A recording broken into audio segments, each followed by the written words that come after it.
भगवान शिव ने कैसे किया था इस सृष्टि का अंत।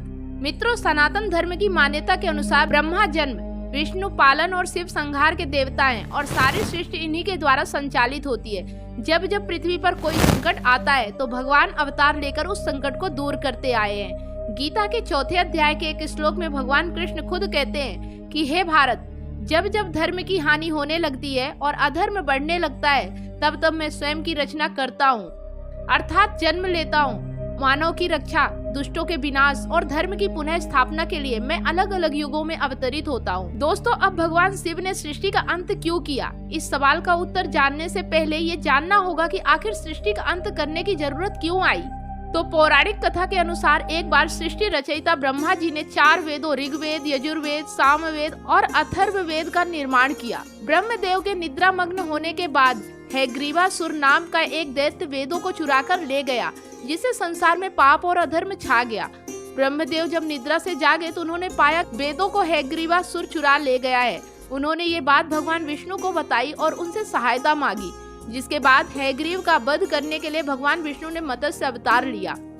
उधर हैग्रीव के वध के लिए भगवान विष्णु ने भगवान शिव की सहायता ली। भगवान ने महादेव से कहा कि सृष्टि पर पाप बढ़ गया है, जिसका अंत करना जरूरी है। इसलिए भगवान विष्णु ने महादेव से आग्रह किया कि वो धरती पर जल प्लावन लेकर आए।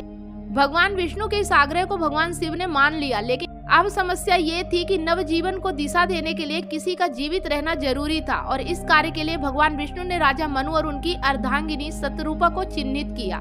राजा मनु और शतरूपा को इस कार्य के लिए चिन्हित करने की भी एक वजह थी। मान्यता के मुताबिक राजा मनु भगवान विष्णु के परम भक्त थे। एक बार वो सुबह के समय सूर्य नारायण को अर्घ्य दे रहे थे, तभी एक मछली ने उनसे कहा कि आप मुझे अपने कमंडल में रख ले।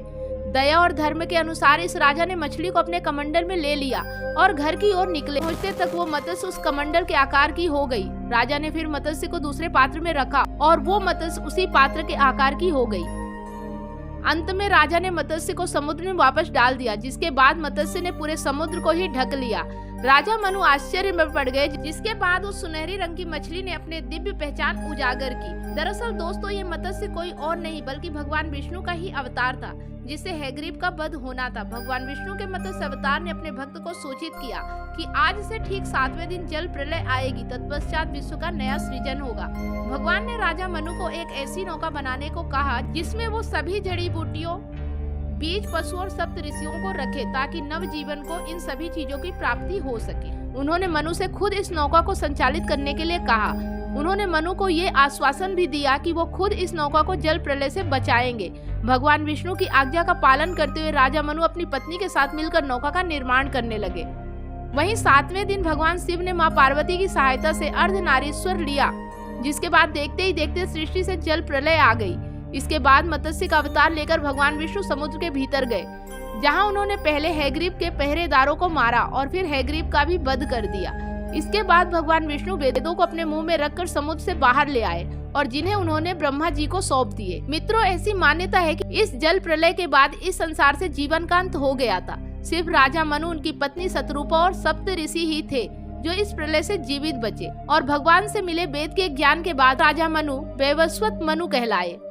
उक्त नौका में जो बच गए थे उन्हीं से संसार में जीवन चला। तो दोस्तों, आज के इस वीडियो में बस इतना ही। उम्मीद है कि आप ये जान गए होंगे कि आखिर क्यों और कैसे भगवान शिव ने इस सृष्टि का अंत किया था। अगर आपको ये वीडियो पसंद आई हो तो इसे लाइक और शेयर जरूर कीजिएगा। तो इसके साथ ही अब मुझे दे इजाजत। धन्यवाद।